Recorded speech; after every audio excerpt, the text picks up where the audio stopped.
On a toutes et tous ces moments, disons, désagréables, où on se dit que le tricot pourrait être notre seul échappatoire. Et aujourd'hui, je voulais te partager quelques situations où sortir ses aiguilles de son sac peut vraiment être salvateur. Première situation, quand tu dois garder le chat de belle-maman. Après avoir expliqué que t'étais pas vraiment une cat person, comme on dit, une fan des chats, et que la seule créature qui semble t'avoir écouté, c'est le chat lui-même. Dans ces moments-là, tricoter un petit motif peut vraiment t'aider à oublier cette odeur désagréable qui est en train de s'imprégner sur le tapis de ton salon.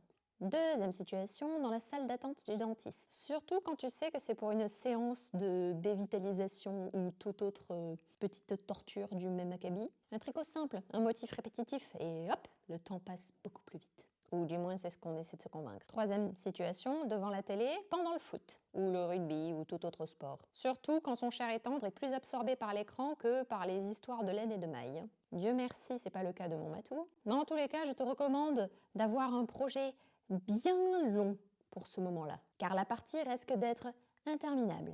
Plus interminable qu'une mer de Jersey. Quatrième situation, à la piscine lors de la compétition de tes enfants. Admettons, ton fils nage une fois.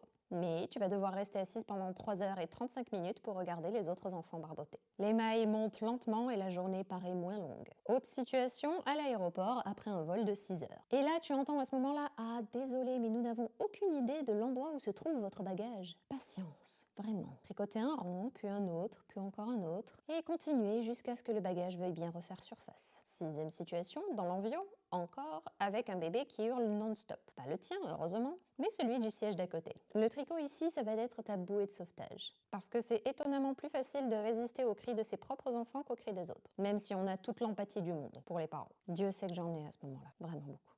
Autre situation, en voiture lors d'un trajet très long. J'ai le souvenir d'un Nîmes-Paris qui avait duré 12 heures.